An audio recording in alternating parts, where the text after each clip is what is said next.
नमस्कार दोस्तों, स्वागत है आपका मेरे चैनल कॉमिक्स लाइफ में। शुरू करते हैं मनोज कॉमिक्स की कर्नल कर्ण और कैप्टन असलम सीरीज की एक मज़ेदार कॉमिक्स आवाज़ों के चोर पार्ट 2। असलम बहुत अच्छा तैराक था।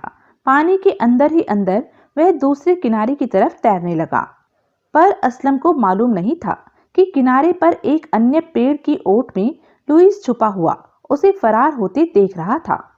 तो वह फरार हो गया। दूसरे किनारे पर पहुंचकर उसने पानी से सिर बाहर निकाला। ओ गॉड, यहाँ भी पहरा है। हथियार के नाम पर असलम के पास केवल एक छुरी थी, जिसे वह किचन से उठा लाया था। पहरेदार चक्कर लगाकर दूर चला गया था। पानी से निकलकर किनारे पर लेट जाता हूँ। जब वह वापस आएगा तब हमला करूंगा। उसने छुरी निकालकर हाथ में ले रखी थी। पहरेदार चक्कर लगाकर वापस आया तो असलम तैयार था। आह! असलम उठकर निकट गया। मर गया। इसके पास टेन गन भी है और पिस्तौल भी। इसके कपड़े उतारकर पहन लेता हूँ। वह चौकीदार के कपड़े उतारते हुए थोड़ा लापरवाह हो गया था। तभी पीछे से एक खतरनाक कुत्ते ने उस पर छलांग लगाई। उफ! कुत्ता उसकी गर्दन चबा डालना चाहता था। उसे कुत्तों से लड़ने की भी ट्रेनिंग दी गई थी। यह लड़ाई 5 मिनट तक चली और असलम कुत्ते को समाप्त करने में सफल हो गया। पहरेदार के हथियार लेकर वह सामने जंगल में घुस गया। अब मैं आजाद हूँ। सुबह का प्रोजेक्ट पर हंगामा मचा हुआ था। टॉम और डोपले को असलम के फरार होने की सूचना मिल चुकी थी। तुम सब निकम्मे हो। वह सबकी आंखों में धूल झोंककर फरार हो गया। तुम्हारे एक साथी को भी मार डाला। सुप्रीम कमेटी तुम सबको सजा देगी। इनसे बाद में बात करेंगे डोपले। पहले सुप्रीम कमेटी को सूचना देनी चाहिए। हाँ, चलो। वे दोनों अपने कंट्रोल रूम नुमा ऑफिस में पहुंचे और अपनी कुर्सियों पर बैठने के लिए आगे बढ़े। तभी कमरे में एक आवाज गूंजी। प्लीज कुर्सियों पर न बैठें। कौन है? कौन बोला था? पता नहीं, शायद कमरे में छुपा हुआ है। जी नहीं, मैं कमरे में नहीं हूँ। आप केवल मेरी आवाज सुन रहे हैं। लेकिन कौन हो तुम?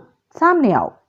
मैं सामने जरूर आऊंगा, लेकिन पहले आप दोनों अपनी कुर्सियों की गद्दी उठाकर देखिए। आपको एक चीज मिलेगी। दोनों ने कुर्सियों की गद्दी हटाई। यह क्या है? यह 2 बहुत खतरनाक बम हैं। आप दोनों के शरीर का दबाव पड़ते ही यह फट जाते और आपके शरीर के चीथड़े उड़ जाते। यह बम तुमने रखे हैं? हाँ, आप चाहें तो इन बमों का परीक्षण करके देख सकते हैं। यह सचमुच बहुत खतरनाक बम है। परीक्षण की जरूरत नहीं है, हमें विश्वास आ गया है।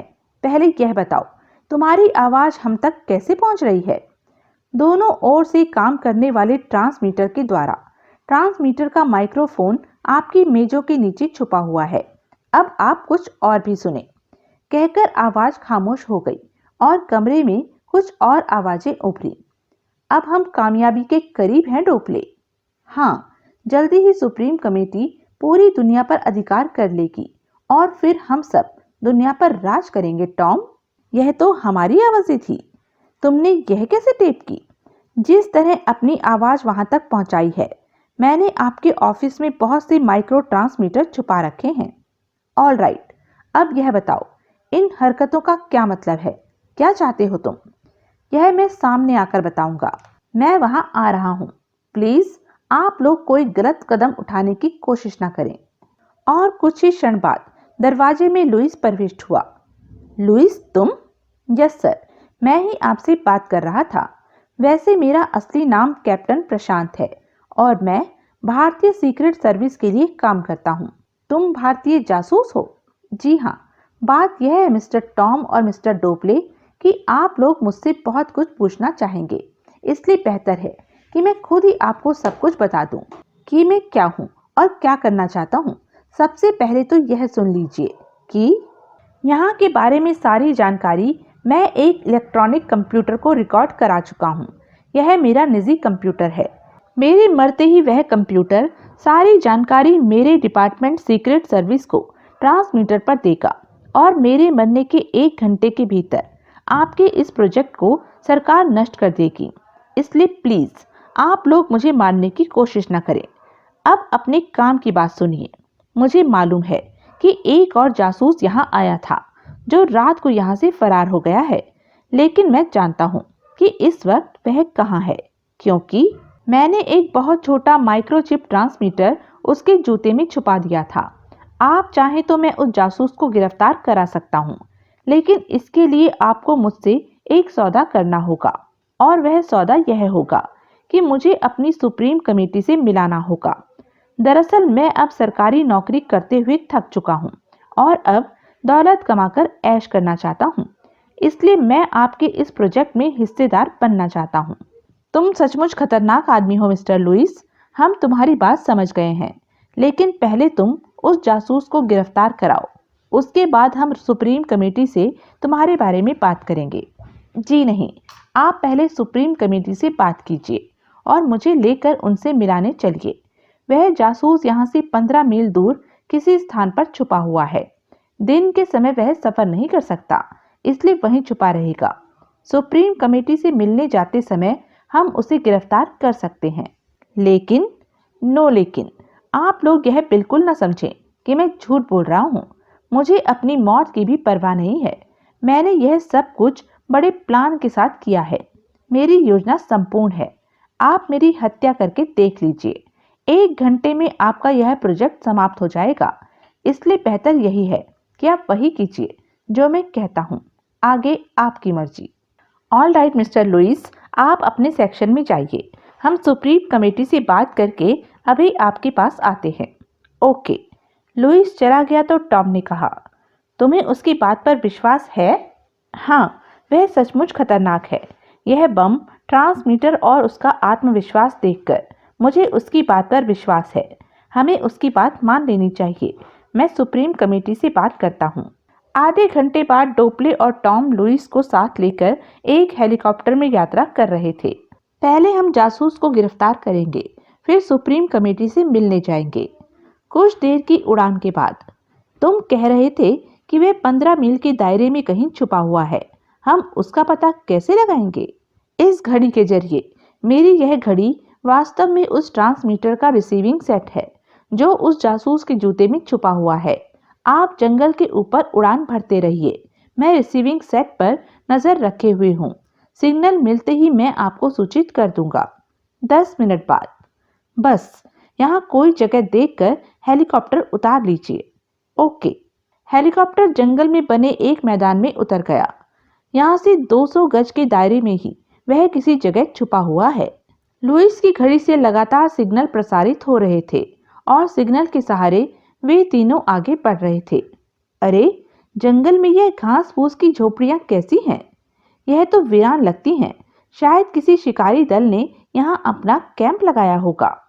मेरा ख्याल है वह इन्हीं में से एक झोपड़ी में छुपा हुआ है।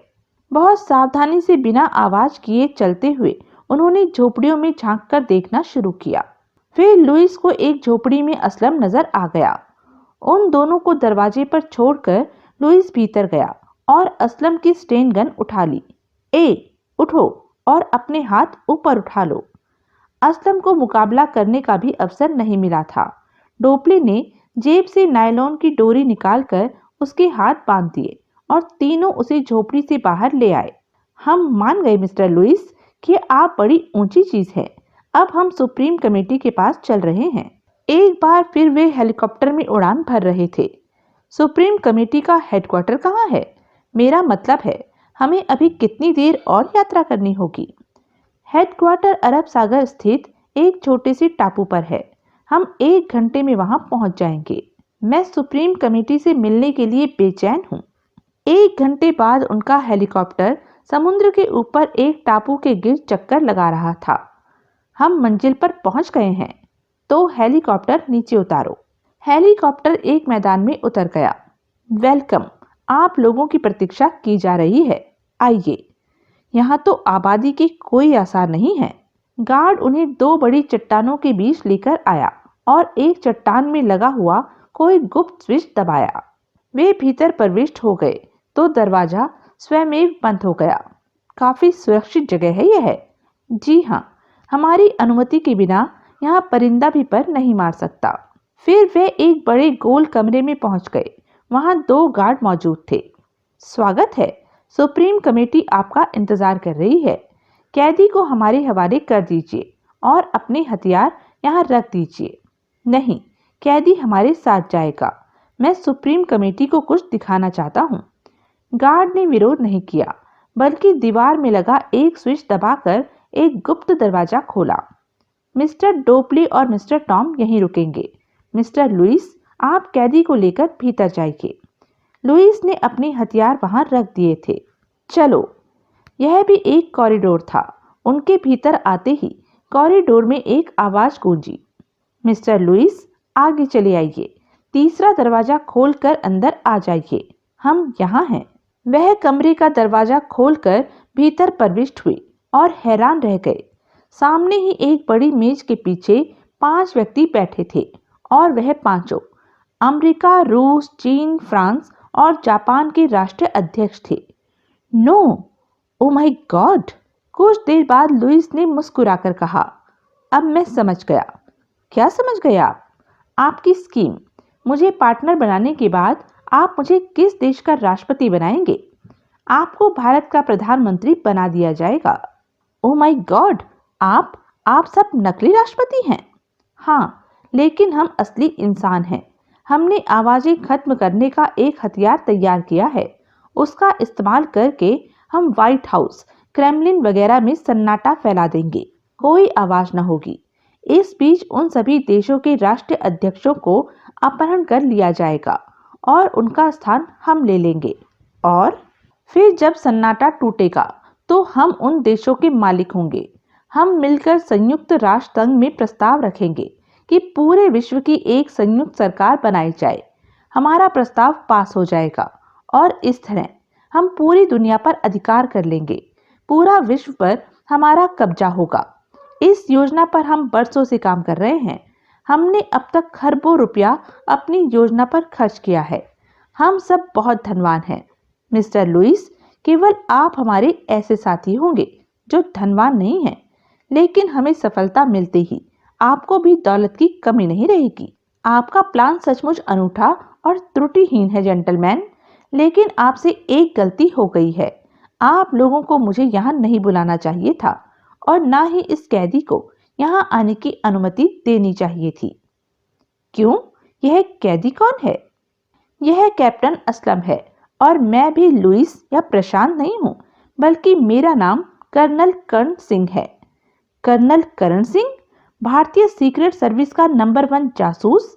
जी हाँ, मैं अपने असिस्टेंट के साथ मिलकर काम कर रहा था जब असलम को हमने ही क्रिस्टोलॉजी का वैज्ञानिक बनाकर आपके प्रोजेक्ट पर भेजा था। उसी वक्त इसके शरीर में एक माइक्रो ट्रांसमीटर ऑपरेशन करके रख दिया गया था। उसी तरह का एक ट्रांसमीटर मेरे शरीर में भी है। उन्हीं ट्रांसमीटरों के द्वारा हमारी सरकार को पता चल चुका है कि भारत में आपकी लेबोरेटरी कहाँ है और इस वक्त तक उस लेबोरेटरी के चारों तरफ हमारी फौज तैयार खड़ी है। आप हमें डरा रहे हैं? नहीं, मैं सच कह रहा हूँ। जब मैं क्रिस्टोलॉजिस्ट बनकर आपके प्रोजेक्ट पर आया था, उस वक्त ही हम आपका प्रोजेक्ट नष्ट कर सकते थे, लेकिन मैं समझ गया था कि यह षड्यंत्र डोपली और टॉम के दिमाग की उपज नहीं है। इसलिए मैं असली दिमाग यानी आप लोगों तक पहुंचना चाहता था। मैंने एक ड्रामा खेलकर डोपली और टॉम को डरा दिया ताकि वह आपको डरा सकें और आप मुझे यहाँ बुलाने पर विवश हो जाए। अब मैं यहाँ आ गया हूँ, इसलिए आप लोग अपना खेल खत्म समझें। खेल तो तुम्हारा खत्म हुआ है। तुम यहाँ से बचकर नहीं जा सकते। मैं अभी गार्ड्स को बुलाता हूँ। ठहरिए, गार्ड्स को बुलाने से पहले एक चीज और देख लीजिए। क्या चीज? कर्ण ने असलम की आंखों में ही कोई इशारा किया, फिर अपने मुंह के पास हाथ ले जाकर हथेली पर एक छोटी सी रबड़ की गोली उगली। यह क्या है? आप खुद देख लीजिए। गैस? गोली में सचमुच जहरीली गैस थी और इतनी घातक थी कि कमरे में मौजूद 50 आदमियों को समाप्त कर सकती थी। यह गैस की गोली भारतीय वैज्ञानिकों का आविष्कार थी। ओह, गैस! आह! कर्ण और असलम सांस रोके खड़े थे। देखते ही देखते वह पांचों मरकर अपनी कुर्सियों पर झूल गए। उनके मरते ही कर्ण असलम को लेकर कमरे से बाहर कॉरिडोर में आ गया। दोनों ने लंबी लंबी सांसें ली। अब क्या करना होगा? कुछ नहीं, 5 मिनट बाद अंदर गैस का प्रभाव समाप्त हो जाएगा। फिर हम अंदर चलेंगे और उनके ट्रांसमीटर द्वारा अपनी सेनाओं को यहाँ बुला लेंगे। हमारी सेनाएं क्या निकट ही हैं? हाँ, मेरी घड़ी में जो ट्रांसमीटर है उससे मैं उन्हें सूचना दे चुका हूँ। इसलिए मैंने हेलीकॉप्टर में टॉम से पूछा था कि सुप्रीम कमेटी का हेडक्वार्टर कहाँ स्थित है। बाहर किसी को पता नहीं था कि भीतर क्या हो चुका है। सब यही समझ रहे थे कि भीतर मीटिंग चल रही है।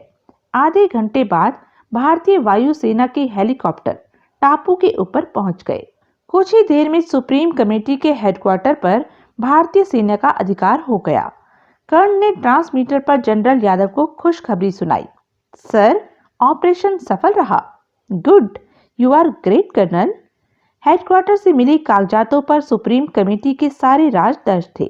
उनके साथियों के बारे में भी जानकारी थी। तुरंत ही सबकी गिरफ्तारी के आदेश दे दिए गए। तो यह थी कर्नल कर्ण और कैप्टन असलम सीरीज की एक मज़ेदार कॉमिक्स। ऐसी ही मज़ेदार कॉमिक्स के लिए बने रहें मेरे साथ। और हाँ, मेरे चैनल को लाइक, शेयर और सब्सक्राइब करना ना भूलें। धन्यवाद।